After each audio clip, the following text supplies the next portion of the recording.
¿Qué tal? ¿Cómo le va? Le saludamos agradeciéndole que nos siga en esta tarde de la Agenda del Emprendedor, donde un servidor, Raúl Fraga, le agradece estar con nosotros. Bienvenidos, soy Yasmin Lujano y también nuevamente les damos la bienvenida a su programa, La Agenda del Emprendedor. Y el día de hoy tenemos el privilegio de contar con la presencia de la doctora Gloria Luz Alejandre Ramírez. Ella es académica e investigadora universitaria. Está con nosotros el día de hoy para analizar los conflictos de intereses entre la clase política y las cúpulas empresariales. La doctora Alejandre nos dirá cómo los personajes de la iniciativa privada que se convierten en políticos y entran a la arena pública necesariamente adquieren otra lógica de actuación. Usted no debe dejar de escuchar y participar esta tarde. Les daré la semblanza de la doctora. Ella es doctora en Ciencias Políticas y Sociales con orientación en Ciencia Política por el programa de posgrado en Ciencias Políticas y Sociales de la UNAM. Maestra en Ciencia Política por la División de Estudios de Posgrado de la Facultad de Contaduría, Ciencias Políticas de la UNAM también. Licenciada en Ciencias Políticas y Administración Pública, también por la UNAM. Profesora e investigadora de tiempo completo de la Universidad Autónoma de la Ciudad de México, plantel Casa Libertad Iztapalapa. Profesora de asignatura de la División del Sistema de Universidad Abierta y Educación a Distancia de la UNAM, en sus modalidades presencial y a distancia. También la doctora Alejandra es catedrática invitada del Instituto Matías Romero de la Secretaría de Relaciones Exteriores, asociada y catedrática invitada del Instituto Nacional de Administración Pública, el INAP. También es miembro de la International Political Science Association y asociada de la Academia Internacional de Ciencias Administrativas y Estudios de Futuro. Entre sus publicaciones más recientes están el artículo Planteamiento teórico y evidencia del desplazamiento gradual del Estado autoritario al Estado pragmático en México, la transformación de las élites. En el dossier Las nuevas élites, cambios en espacios, actores y prácticas, publicado en la Revista Mexicana de Ciencias Políticas y Sociales, número 222, de septiembre a diciembre del 2014. También es autora del artículo Instituto Nacional Electoral como organismo autónomo, los pasos hacia una consolidación democrática, publicado en la revista Examen del Comité Nacional Editorial y de Divulgación del Comité Ejecutivo Nacional del PRI, en el número 232 del mes de julio del 2014. También tiene un artículo en Arthur Bentley, Grupos de presión y élites políticas, una visión pragmática del ejercicio del poder, en Revista de Estudios Políticos número 31, México, Centro de Estudios Políticos, de enero a abril del 2014. El libro Del Estado Autoritario al Estado Pragmático, Cambio Político y Ejercicio del Poder en México, editorial Publicia, capítulo Mujer y Presencia Política en México. Un debate por la participación y la igualdad en el ámbito de la administración pública del siglo XXI, en Rodríguez Romero Rosa, primera, coordinadora La Mujer en la Administración Pública, México, INAP 2014. Asimismo, es autora del capítulo Alternancia e impacto de la crisis hegemónico-financiera norteamericana en la definición político-económica de México 2006-2012, en Orozco, José Luis y Gallegos Olvera, como coordinadores de la obra Estados Unidos, una hegemonía del fin del mundo, publicado por la UNAM en ediciones de Lirio en el año 2013, y por las líneas de investigación académica en la que trabaja. Es especialista en el sistema político mexicano, instituciones y procesos políticos, Estado, presidencialismo, élites políticas, políticas públicas y estudios de género. Es participante también en diversos proyectos de investigación, ponencias, presentaciones, direcciones de tesis, dictaminadoras y jurados. Doctora, agradecemos mucho tu presencia en este espacio de reflexión crítica con rigor metodológico para analizar los puntos de atención especial de la agenda mexicana. Muchas gracias, agradezco muchísimo la invitación a ASTL-TV. Es un espacio importante de discusión y de desarrollo de las ideas.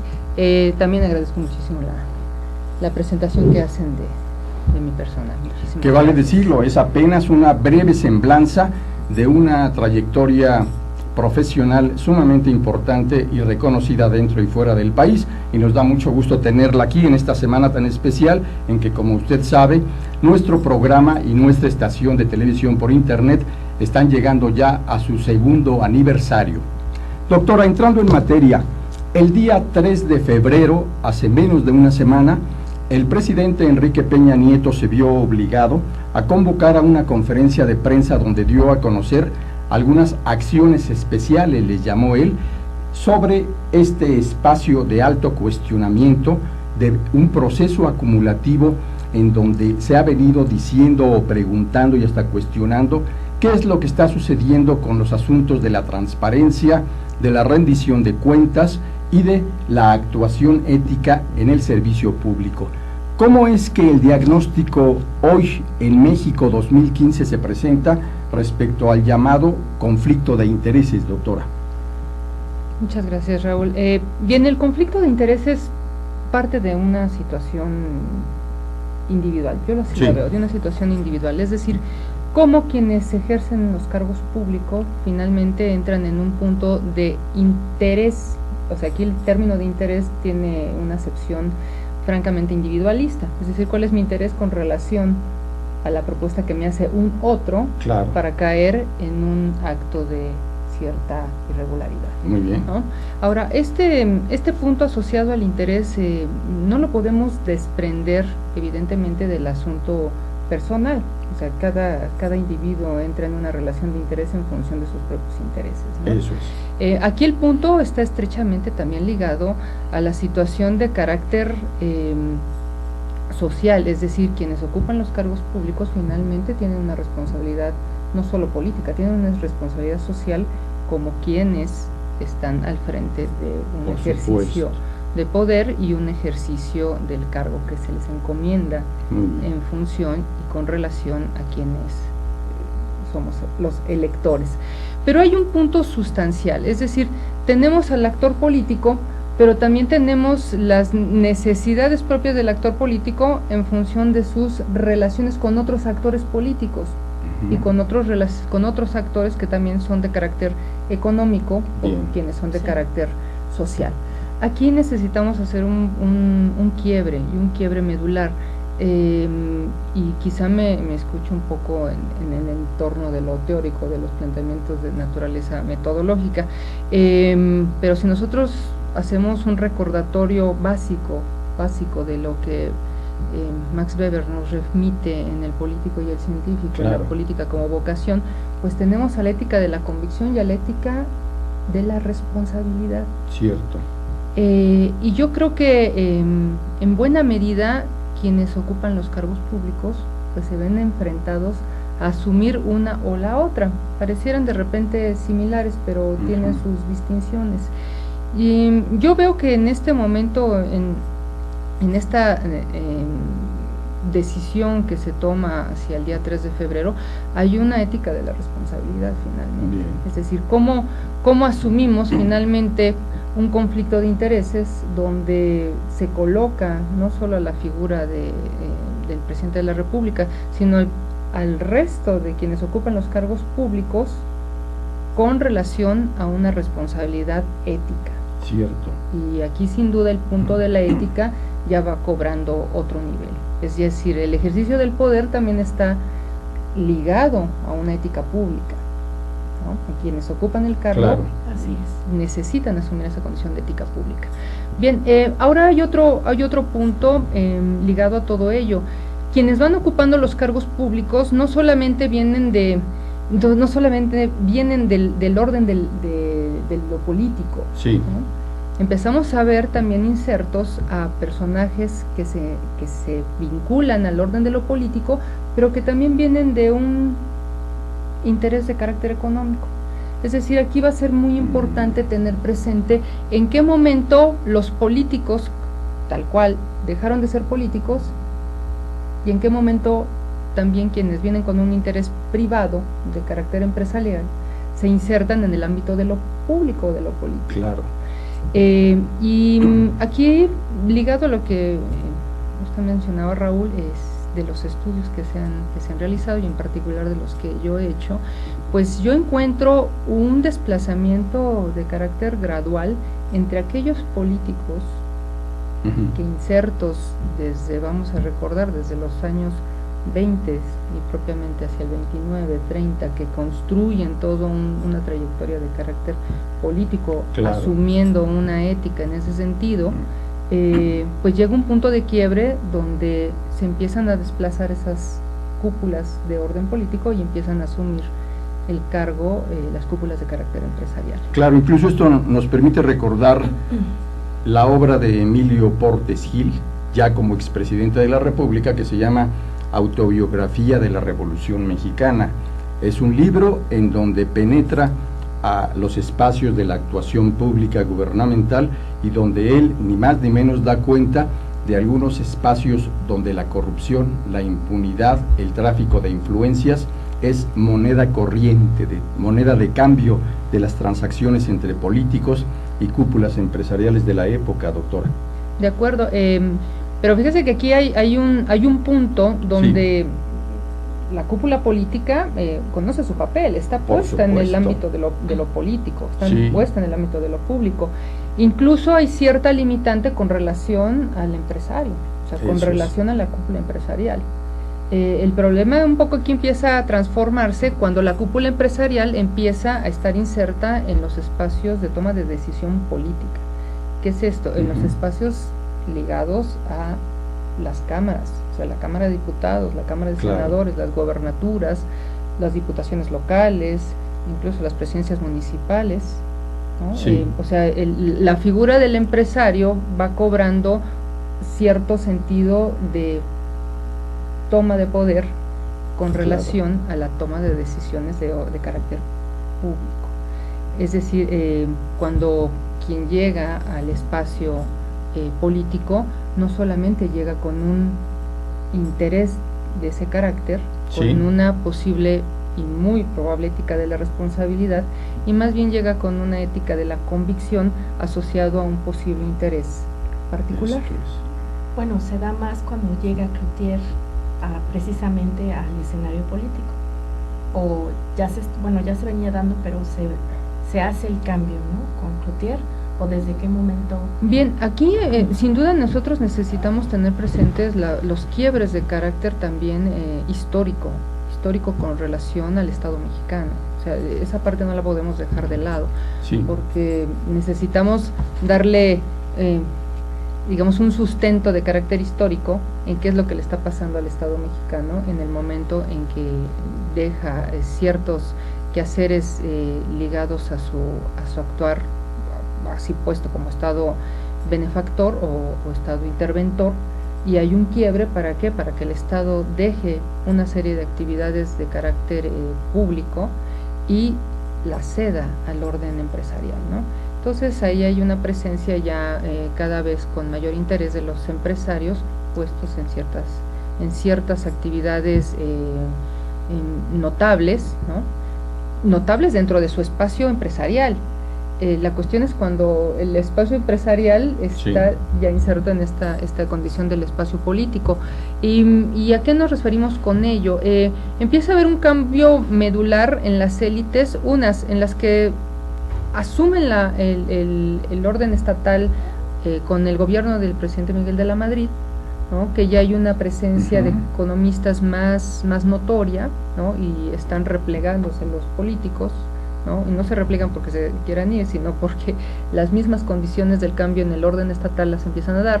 Después de que habían estado fundamentalmente como presidentes de la República profesionistas egresados de la Facultad de Derecho de la UNAM. Correcto. La era de los abogados. Correcto. De hecho, en el gabinete del presidente Miguel de la Madrid nosotros encontramos un 36.66% ya de abogados, o sea, son 11 abogados, pero con una presencia ya mayor de economistas, 8 economistas y otros insertos en otras actividades, tanto como abogados o como administradores de empresas o como ingenieros o en otros espacios. Claro. Ya con el presidente Carlos Salinas ya encontramos un menor número de abogados, ya tenemos 11 abogados, 15 economistas y otros insertos en otros rubros. Es mucho más ya notorio con el gabinete del presidente Ernesto Zedillo, donde ahí solo encontramos 10 abogados, 14 economistas y 7 en otros rubros. Pero digamos que todavía en este trance del presidente Miguel de la Madrid, Carlos Salinas y el presidente Zedillo, pues solo se mantiene aún una cúpula política más o menos articulada. Es decir, vienen transitando aún en el cambio entre políticos, abogados, hacia economistas, tecnócratas, claro, para decirlo en esos términos, pero hay un cuerpo que los va articulando, sí. Hay una misma condición de cúpula política que los va articulando. Sí. La cuestión es cuando ya llegamos al momento del cambio hacia el año 2000 en la alternancia, donde las modificaciones no solamente son expresas de una transformación de la condición del Estado mexicano, ¿no? Es decir, ahí ya vamos a ver esto que tú me estás mencionando. Ya tenemos no solo la presencia de Cloutier, que bueno, además fallece posteriormente, pero ya hay una necesidad, así yo lo veo, necesidad del empresariado mexicano de insertarse en los espacios políticos.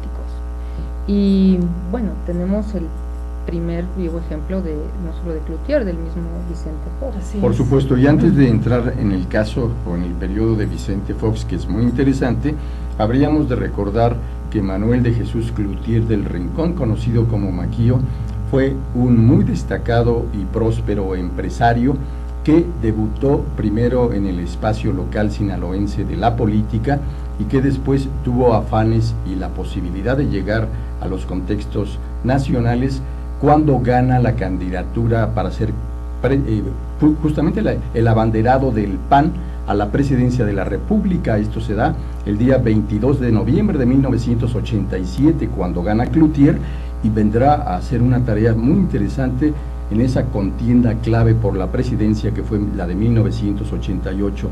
Y doctor, es muy importante lo que nos comentas, porque la llegada de Vicente Fox se da como parte de un proceso donde ya, a diferencia de décadas anteriores, las cúpulas empresariales mexicanas están en una muy abierta actuación para poder encontrar espacios de, diría, desarrollo en el campo de la política.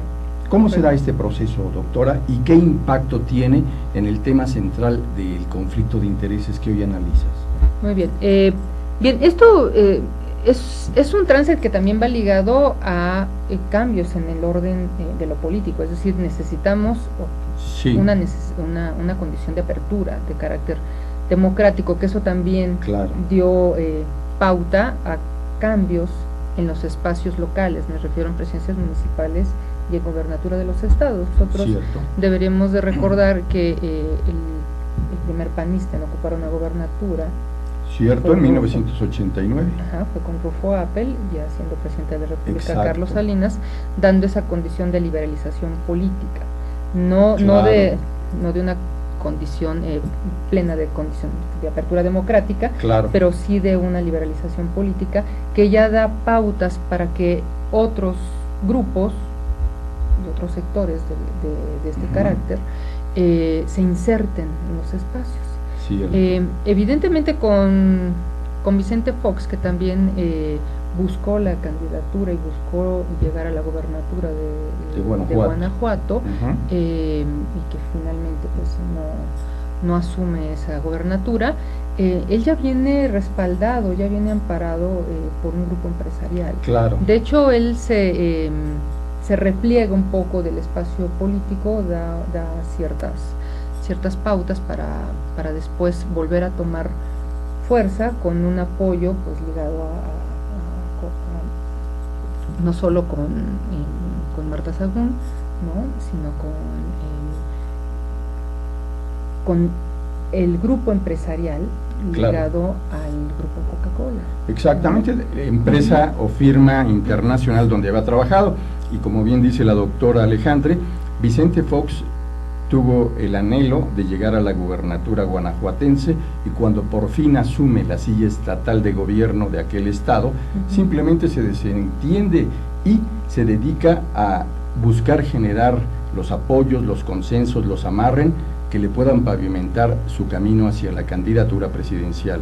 Y vamos a invitarle a que después de la pausa continúe siguiendo este análisis muy importante sobre cuáles son los elementos claves que llevan a que el tema central del conflicto de intereses esté hoy en la agenda de atención especial de México. No se vaya. Regresamos.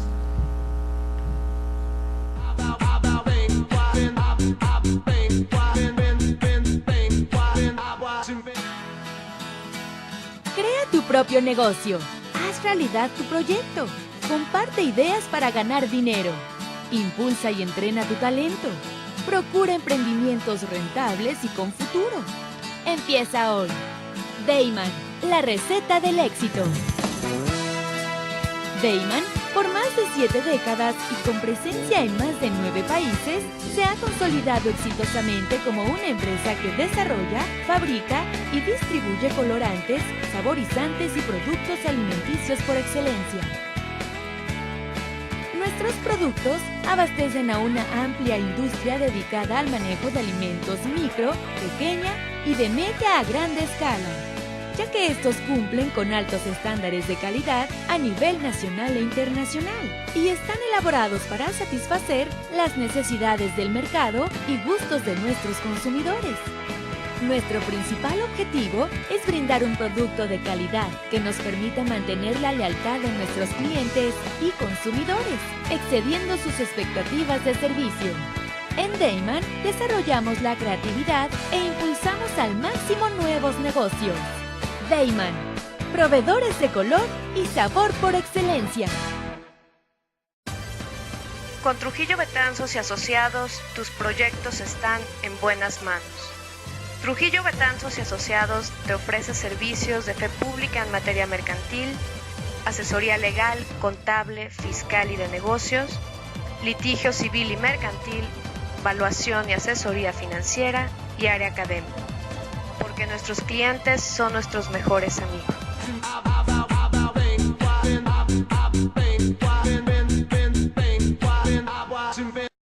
Adelante. Bienvenidos nuevamente a su programa, La Agenda del Emprendedor. Con ustedes tenemos a la doctora Gloria Luz Alejandra Ramírez, que es académica e investigadora universitaria. Como ya se los habíamos dicho, ella nos está haciendo el análisis precisamente de el periodo de Fox. ¿Qué más sobre el tema podemos decir, doctora? Es muy gracias. Interesante estos datos que nos estás dando. Bien, estábamos antes del corte haciendo este trance, ¿no? De una cúpula política priista articulada en torno a, pues evidentemente, una figura presidencial. Estamos en el trance ligado a llegar al punto de quiebre para arribar a la alternancia. Estábamos mencionando incluso quién ocupa la primera gobernatura de oposición. Ernesto Rufo Appel. Exacto. En 1989 en Baja California. Exacto, tenemos esta primera oposición ya inserta en los espacios de poder. Estábamos también mencionando, analizando incluso el momento en que Vicente Fox también decide ir por la gobernatura de Guanajuato y donde también se encuentra hay algunos conflictos para que asuma esa gobernatura, pero en este ánimo por llegar a no solo a la gobernatura, sino llegar también a la presidencia de la República, pues va a ir acompañado y va a ir arropado ya con un respaldo muy fuerte de los grupos empresariales. Que conformaron, le dieron sustento a los llamados amigos de Fox. De Fox, correcto. Y aquí va a ser también muy interesante el punto de la alternancia ligado a esta condición de apertura democrática, pero también necesitamos tener presente cómo se conforman la nueva estructura de poder ligado al gabinete de Vicente Fox. ¿Por qué? Porque tenemos un quiebre, una ruptura absoluta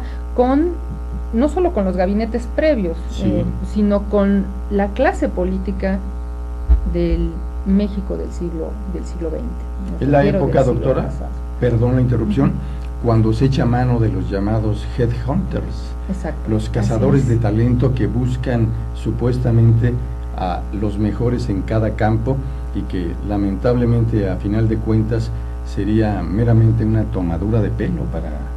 pues a nivel de digamos, no solo del uso político, de Claro. cómo se incorpora y de cómo se manejan políticamente, pues los espacios de toma de decisión Sí. gubernamental y también los espacios de decisión legislativa, pues sí, o sea, es decir, no podemos atender al Estado mexicano como Claro. si fuera una empresa privada, eso es un hecho. Y como dato importante, como dato interesante, Sí.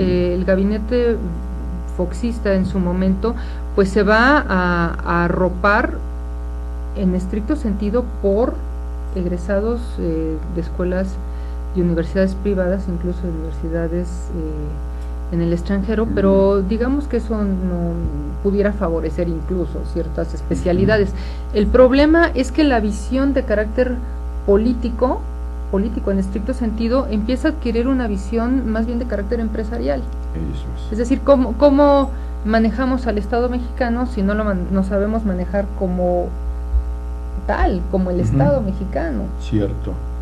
Se empieza a manejar como empresa, entonces. Empezamos a tener una visión de orden empresarial dentro del manejo político que merece el Estado mexicano. O sea, Seguramente. no puedo mezclar los intereses privados Claro. con el interés de orden público que le compete al Estado mexicano. Justamente eso es lo que iba a comentar o a preguntarte, ¿cómo impacta en el tema concreto del conflicto de intereses? Sí, aquí es donde ya empezamos a dar cuenta de estos aspectos. ¿Por qué? Porque también con todo este trance del año 2000, y vamos a decir hasta prácticamente el 2012, pues se van alimentando otros intereses. Cierto. Es decir, no solamente vamos a tener intereses de orden público-privado mezclados dentro de la administración pública federal, estatales, incluso los municipales, sino que también vamos a tener intereses de orden público-privado en el Congreso de la Unión, es decir, en la Cámara de Diputados y en la Cámara de Senadores y en los congresos locales.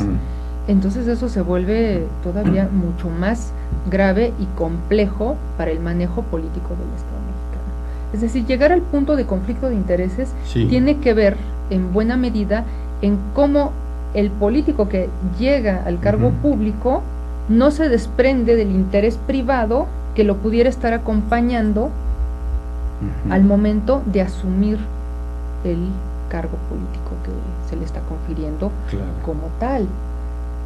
Se habló mucho de que la alternancia en el poder y la llegada del Partido Acción Nacional a la presidencia de la República generaba una nueva forma del ejercicio del poder político. Sí. Pero después fueron innumerables los analistas, observadores, académicos que cuestionaron tal aseveración. En el caso concreto de los negocios de personajes de la iniciativa privada y personajes de la clase política, ¿se ahondó? ¿Se profundizó el escenario? Se recrudeció. Se recrudeció. ¿Por qué? Porque al no existir ciertos límites entre la distinción de lo público y lo privado, claro, quien ocupa el cargo público, pues se pierde. Es decir, si quien asume una legislatura o una senaduría, además de asumir ese cargo como político, tras de sí tiene un interés particular, es decir, puede o pudo haber sido empresario, bueno, lo más seguro es que una determinante legislativa busque orientarla a favorecer cierto interés privado, ¿no? Así es. Y entonces ahí ya entramos en otra dinámica, es decir, quien asume el cargo público no puede destinar el uso político para su propio interés. Entonces, cuando llegamos a este conflicto de intereses o a este punto donde hay que ponerle la separación exacta a lo público de lo privado, yo creo que estamos en este momento. Es decir, ¿qué hacemos para que lo que me compete desde el orden de lo privado, porque finalmente también hay una condición de naturaleza individual, eso no lo podemos negar, ¿no? Así es. Hasta dónde lo que me compete en el orden de lo privado tiene que estar separado del orden de lo público. Claro. Y es muy importante lo que dices porque nos permite recuperar lo que dice la Organización para la Cooperación y el Desarrollo Económico, que menciona que el conflicto de intereses se define como aquel que se da entre las obligaciones públicas y los intereses privados de un servidor público, y puedan estos influir de manera inapropiada en el desempeño del servicio público. Y se entiende, por lo tanto, que en México en las últimas semanas ha entrado el espacio de alto cuestionamiento por los casos que ya el propio presidente Enrique Peña Nieto refería. Él, en su conferencia de prensa del día 3 de febrero, refiere justamente el que ha habido algunos posibles conflictos de intereses, al menos en la percepción colectiva, y lo dice de manera muy directa, de que en México, dice, no tenemos los instrumentos normativos para determinar con claridad cómo declarar posibles conflictos de interés. También en esa conferencia de prensa, el presidente Peña Nieto dijo que la doctrina habla de 3 tipos de conflictos de interés. Uno, los reales, en los que el funcionario público actúa de manera indebida y viola el marco legal al tomar decisiones a partir de intereses personales, familiares o de negocios. 2, los potenciales, cuando aún no existe el conflicto, pero es probable que pueda generarse y por tanto, dice, preventivamente debe declararse. Y el tercer tipo se refiere a los conflictos de intereses aparentes, donde existe la percepción social o la sospecha de que hay un conflicto de interés sin que en realidad exista influencia indebida en la toma de decisiones ni violación legal alguna. Esto necesariamente lleva a que el presidente dé a conocer 8 medidas que le llama acciones especiales y que vienen a ser apenas unos días han pasado de eso, analizadas. Por eso es muy importante el sentido de la oportunidad y el conocimiento a fondo que tú nos estás permitiendo para interpretar lo que está pasando, doctora. ¿Qué es lo que sucede cuando el PRI ha perdido los 12 años en la presidencia de la República y en el segundo sexenio panista llega Felipe Calderón? En este tema, ¿qué es lo que encontramos? Bueno, pues ahí el tratamiento ligado a la Comisión de Conflicto de Intereses tal parece que se pierde en otro terreno. O sea, en buena medida necesitamos que tener como muy claro cuáles son las perspectivas tanto políticas como gubernamentales de cada uno de los gobiernos, y efectivamente la perspectiva política y gubernamental de Felipe Calderón pues estuvo destinada en estricto sentido a la seguridad pública y a la lucha contra los grupos fácticos, ¿no? Los grupos ligados al narcotráfico. Entonces ahí tal parece que no hay una situación de conflicto de interés, tal parece que hay una situación asociada a erradicar un mal social, ¿no? Con una estrategia gubernamental, ¿no? Pareciera como si esa parte se hubiera quedado de lado, el tema de los conflictos de intereses y otros temas ligados a esta penetración de grupos empresariales dentro de los espacios de toma de decisión política. Actualmente, bueno, esto pareciera que se reanima o que se hace de nueva cuenta manifiesto, pues en buena parte por lo que usted está mencionando, por la percepción de la sociedad con relación al quehacer político. Y bueno, centrado en buena medida en la imagen del presidente de la República, pero también no queda de lado el resto de los políticos. Claro, por supuesto. Eso yo también creo que es importante tenerlo presente.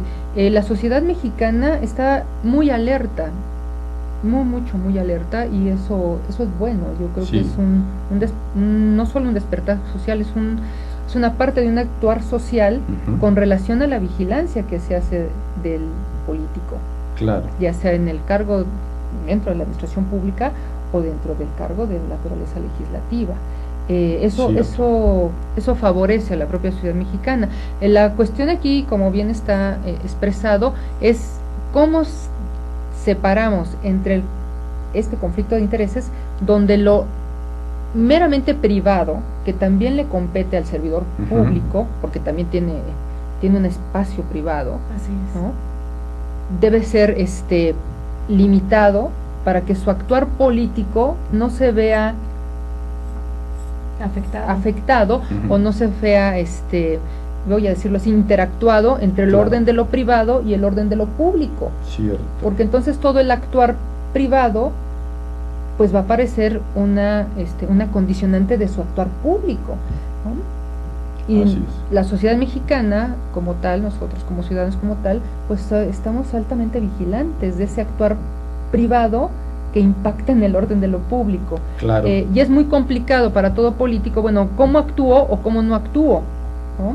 Cómo me comporto dentro de este conflicto de Ajá. intereses, ¿no?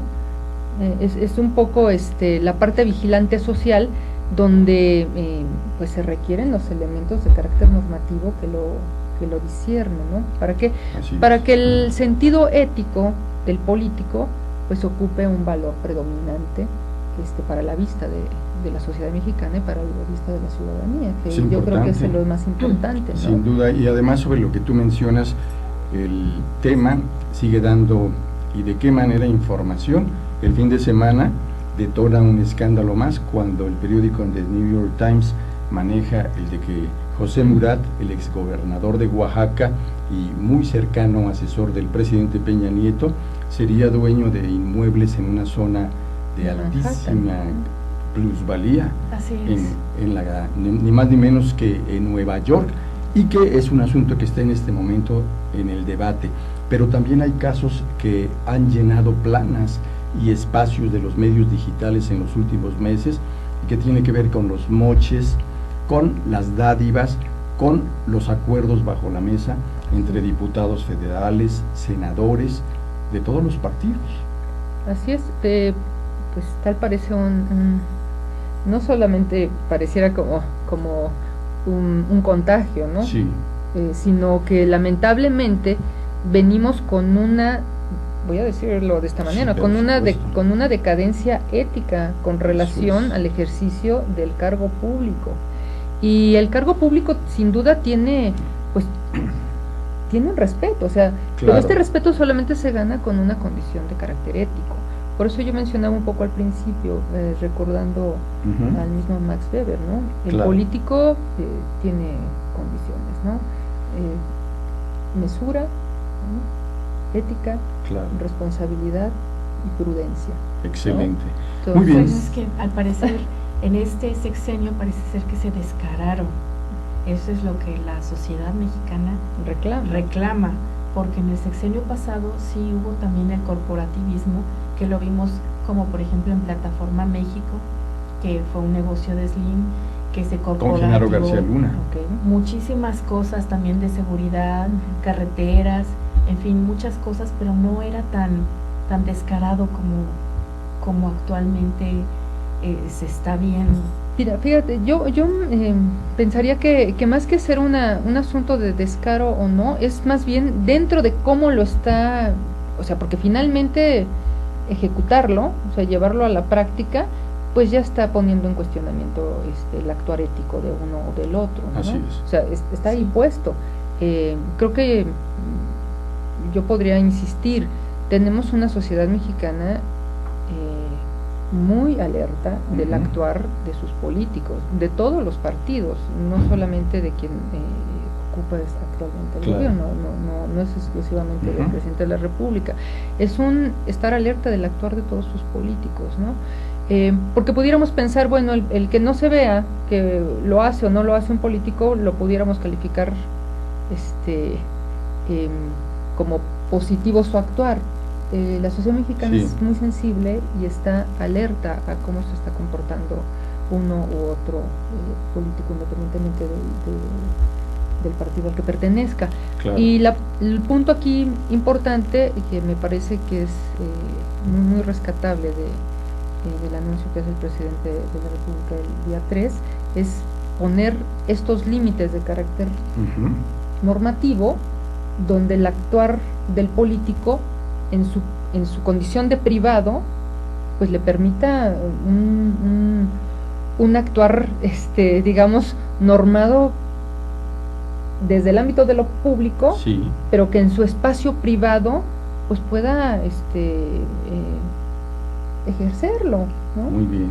Y justamente después de la pausa vamos a adentrar en este espacio sobre el análisis de estas 8 llamadas acciones ejecutivas dadas a conocer por el presidente, cuáles serían las opciones viables, cuáles serían las que podrían quedarse nuevamente en lo abstracto.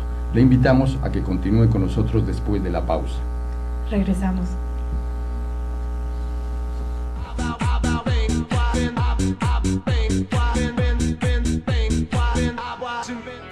En Deiman contamos con 3 centros de distribución en México, ubicados en las ciudades de Guadalajara, Puebla y México.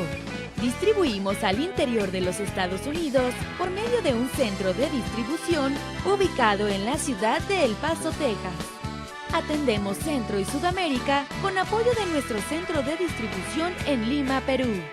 Actualmente, comercializamos nuestros productos en España a través de nuestro distribuidor ubicado en Madrid, lo que nos permite ser una empresa de talla internacional, dispuesta a servirle y brindarle asesoría para el óptimo uso de nuestra amplia gama de productos.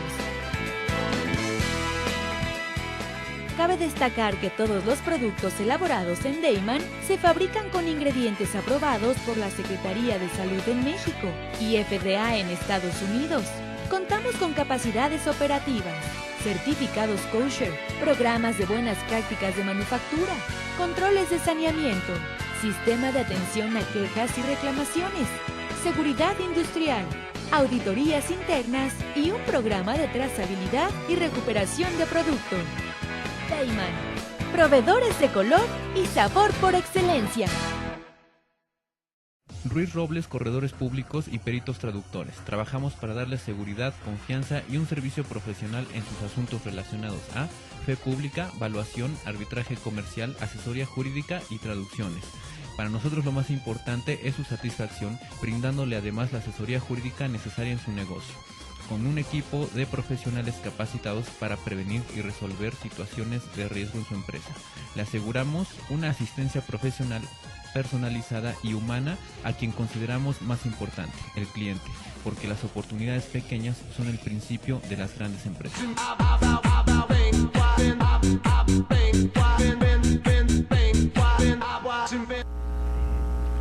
Muchas gracias por seguir con nosotros en este espacio de reflexión donde las opiniones de los expertos le permiten a usted tomar las decisiones correctas.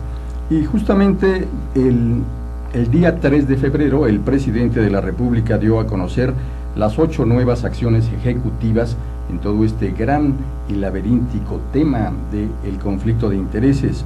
La primera acción, dice, es que a partir del mes de mayo de este año será obligatorio para todos los servidores públicos presentar su declaración de posibles conflictos de interés. Número 2. Dentro de la Secretaría de la Función Pública se creará una unidad especializada de ética y prevención de conflictos de interés. 3. Se emitirán reglas para el ejercicio de la función pública federal. 4. Se establecerán protocolos de contacto entre particulares y funcionarios responsables de decidir en cuanto a procedimientos de contrataciones públicas y servicios. 5. Todas las dependencias tendrán hasta el mes de abril para identificar y clarificar el nivel de conflictos de interés. Se tendrán que certificar. Punto número 6. Se acelerará la ventanilla única digital nacional para trámites y servicios de gobierno. 7. La lista pública de proveedores sancionados será más detallada y ampliamente difundida. Y número 8. Se ampliarán los mecanismos de colaboración con el sector privado, cámaras empresariales y asociaciones de la sociedad civil. ¿Qué podría esperarse en cuanto al cumplimiento de estas medidas como para avanzar en un campo minado, en un pantano que, quiérase o no, admítase o no, ha impedido que México despegue, como dice el discurso político, pero que en los hechos seguimos atorados, doctora? Bien, pues esto parece que es una piedra más al camino, ¿no? Eso es. Bien, ahora nos enfrentamos a una cuestión de conflicto de intereses, donde si bien se están planteando los puntos que pudieran remediarlo, Sí. tenemos aquí un tema todavía mayúsculo. Que se pudieran aplicar las normas, el problema es que si el funcionario público o el servidor público las va a aplicar a cabalidad.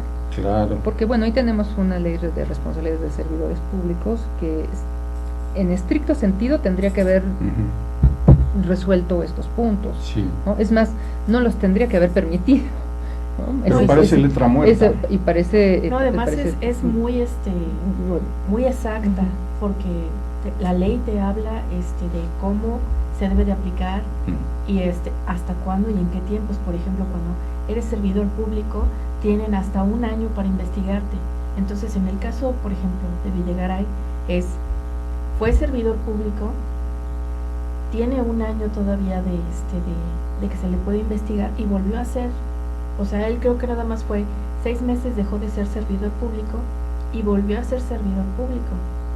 Así que él entraba dentro de la ley, sigue entrando dentro de la ley y sigue cometiendo el delito de acuerdo a la ley de la administración de servidores públicos. Por eso es un poco, no quiero decirlo reiterativo, más bien es la preocupación Sí. de que hay un marco legal Ujú. que no se está cumpliendo, que no se está atendiendo, pero también no hay un marco ético que está sobrepasado, es decir, Cierto. la condición ética del servidor público que está en continuo cuestionamiento, pues no está operando, o sea, desde el propio sentir del servidor público que cae en esta condición de conflicto de intereses o que rebasa los términos de la confianza, porque aquí también hay que tener en cuenta que se cae en un conflicto de intereses porque se Claro. rebasó la confianza, no solo al orden legal, sino también a los esquemas de la estructura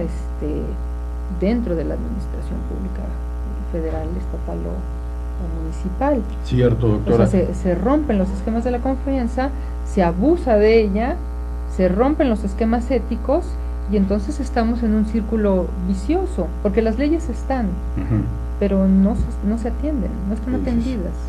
Grave problema y sin duda en las campañas político-electorales que formalmente empezarán en pocas semanas, los candidatos a los diversos cargos de elección popular incorporarán en sus discursos y en sus compromisos este tipo de temas, de luchar hasta el fondo, caiga quien caiga, para que de una vez por todas, dirán, se termine con los conflictos de intereses y los pactos secretos y la connivencia y la complicidad entre empresarios y políticos.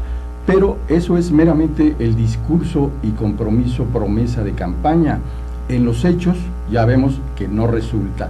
Doctora, ¿cuál podría llegar a ser el impacto anímico que toda esta situación genere en el ánimo preelectoral de los ciudadanos que irán a las urnas o que quizá algunos rehuirán las urnas, pero que pudieran expresarse a través de su voto de castigo? Bien, este es un punto clave.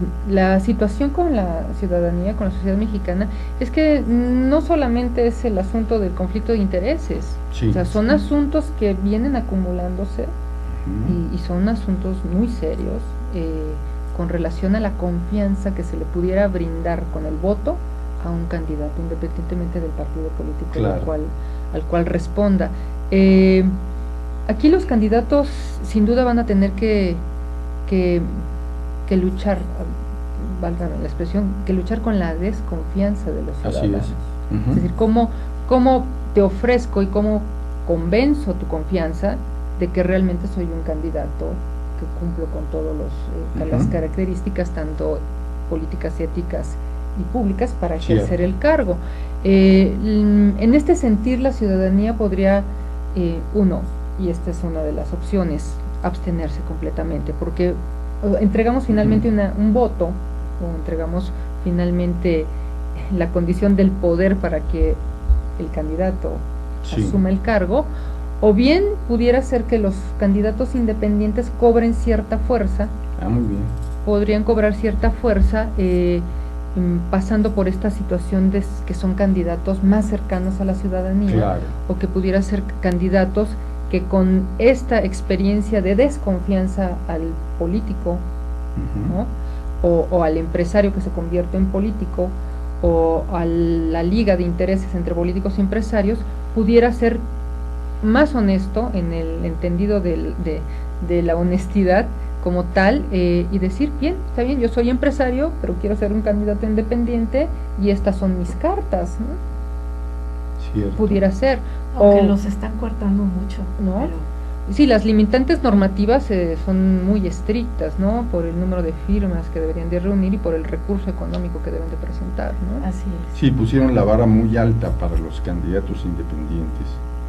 Justamente hablábamos de Manuel de Jesús Cloutier del Rincón y su hijo, Manuel Cloutier Carrillo. En el año 2010 escribió un texto en el periódico El Universal sobre este tema de conflicto de intereses y, entre otras cosas, decía que el asunto tiene mucho que escarbarse en cuanto a las compras, contratación de personal, manejo de información privilegiada, regalos, financiamiento de campañas y tratos especiales con diferentes personajes de la política, el tráfico de influencias y otras de las expresiones que tienen mucho que ver en esta pérdida de la credibilidad y erosionamiento de la figura de los políticos ante la ciudadanía.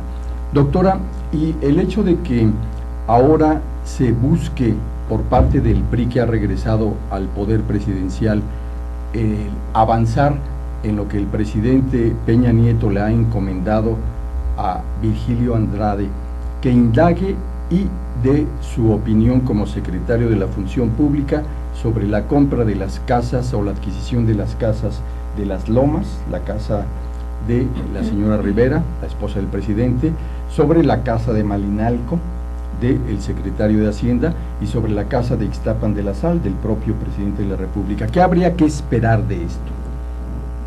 Bien, yo lo que veo que pudiéramos esperar es en buena medida un adelanto del presidente de la República, porque estaríamos suponiendo que el resto de los funcionarios públicos que estuvieran en un conflicto de intereses hicieran lo mismo, es decir, pusieran Claro. por iniciativa propia esta investigación, ¿no? Pudiéramos esperar ello. El problema en aquellos funcionarios públicos que no se sientan con la ética suficiente para expresarlo, pues lo van a reservar. O sea, Claro. pudieran guardarlo, ¿no? O sea, ya se expuso el presidente, ya se expuso Videgaray, está expuesta la misma La esposa. señora Rivera, y los demás se van a exponer. Esa sería Claro. una pregunta. O sea, el resto de los funcionarios públicos que encabezan el gabinete del presidente, ¿se van a exponer? O sea, van a empezar a abrirse y a decir, yo también quiero que me investiguen, yo también quiero Claro. romper con el conflicto de intereses, yo también quiero remediar la situación de imagen desfavorable que pudiera haber adquirido el presidente de la República en estos Cierto. meses. Entonces yo creo que es un compromiso, no solo del presidente de la República, de todo su gabinete, en función de resolver conflictos de intereses muy serios que están afectando de manera clara el ejercicio de gobierno. Y podríamos atrevernos a decir que también es un desafío para la clase política y los elencos de todos los partidos.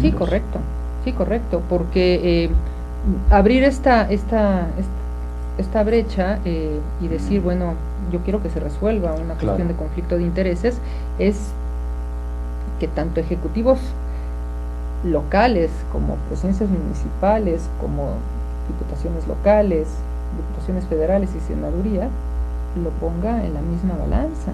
Muy bien. Por eso yo insisto, la pregunta es si el resto de los funcionarios públicos del orden de la administración, Sí, como aquellos que ocupan los cargos de elección a niveles federal y local, claro, también lo van a hacer, de acuerdo. porque entonces tendríamos de nueva cuenta nuevas leyes o nuevas disposiciones, y va a pasar lo mismo que con la ley de responsabilidad de servidores públicos, Letra muerta. ¿no? O va a pasar lo mismo con las recomendaciones que hace la Auditoría Superior de la Federación. Exactamente. Entonces, aquí es una cuestión que, si lo vemos de manera más a fondo, es un colocarse como servidor público y abrirse. Bueno, pero no solo es el presidente, es todo el gabinete que lo acompaña y los poderes de la Unión y del Estado mexicano. Muy bien, por último quisiéramos pedirte que nos recuerdes cómo se llama tu investigación sobre este interesantísimo tema. Bien, con relación al tema de las élites, es una investigación que denominé del Estado autoritario y el Estado pragmático, Sí. cambio político y ejercicio del poder en México, donde hago todo este trazo, y una publicación que resume bien el tema y que usted me hizo favor de decirlo en la semblanza. Sí. Es un trabajo que se publicó, que lo publicó la Revista Mexicana de Ciencias Políticas y Sociales en su número 222 de septiembre a diciembre de 2014. Perfecto. Es una publicación muy reciente, donde lo he llamado el planteamiento teórico y evidencia del desplazamiento gradual del Estado autoritario al Estado pragmático en México, la transformación de las élites, y que también lo acompaña todo un dossier muy completo sobre las nuevas élites políticas en México, y que, bueno, tenemos ahí el trabajo de otros importantes autores Muy bien. que también pueden dar cuenta de estos cambios medulares en la política mexicana. Nada más para hacer referencia, ese trabajo con este dossier tiene el trabajo de la doctora Alejandra Salas Porras, también colega Sí. de la Facultad de Ciencias Políticas Sociales, sobre las élites neoliberales en México, cómo se construye un campo de poder que transforma las prácticas sociales de las élites políticas. Tenemos el propio trabajo que ya hemos mencionado. Tenemos el trabajo de un colega del Colegio de México, también investigador sobre las élites, el doctor Rogelio Hernández Rodríguez.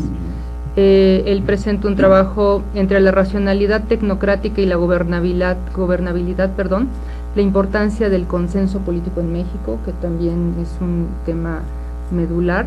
Un trabajo que se suma a esta visión incluso latinoamericana, con académicos de Argentina que nos acompañaron en este dossier, con la licenciada Belén Campoamar y el doctor Agustín de Jesús Suárez, donde ellos nos presentaron un trabajo sobre el camino hacia el poder, analizando la carrera política de los gobernantes de Argentina, que también es muy interesante, que va de 1983 al 2011, y que nos ayuda también a ver esta parte de cómo están las redes de poder en esta región del continente.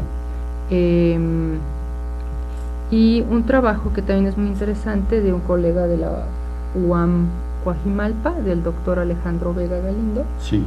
Él nos habla, es un tema también sensible con relación a élites gobernantes en 3 entidades federales de México, 2000-2012, un análisis estructural, donde el análisis de las redes sociales, de las redes de poder que construyen las élites, son determinantes y cómo se van ubicando en diferentes regiones del país. Él en este caso, de lo que él nos ofrece es el Distrito Federal, es el estado de Guanajuato también. Pues ojalá y pronto tengamos la oportunidad de invitarlos a través tuya, doctora. Con gusto. Pues agradecemos mucho que estés el día de hoy aportándonos tan importantísima información. Muchas gracias por estar aquí. Muchas gracias a ustedes, un placer. Gracias, y también Muchas agradecemos a gracias a quienes nos ustedes. siguen y que estudian en las diferentes instituciones y universidades, centros de enseñanza superior, porque este es tema clave para las nuevas generaciones, por lo mucho que pueden y deben aportar. Le agradecemos mucho a nuestro equipo de producción el apoyo profesional que nos brinda permanentemente, y les recordamos que esta semana es la del 2º aniversario de Aztele.tv. Muchas gracias, se despide Raúl Fraga. Yasmin Lujano, y estamos a sus órdenes en su canal y en su programa, La Agenda La del Agenda del Emprendedor. Emprendedor. Gracias. Gracias, buenas tardes. Buenas tardes.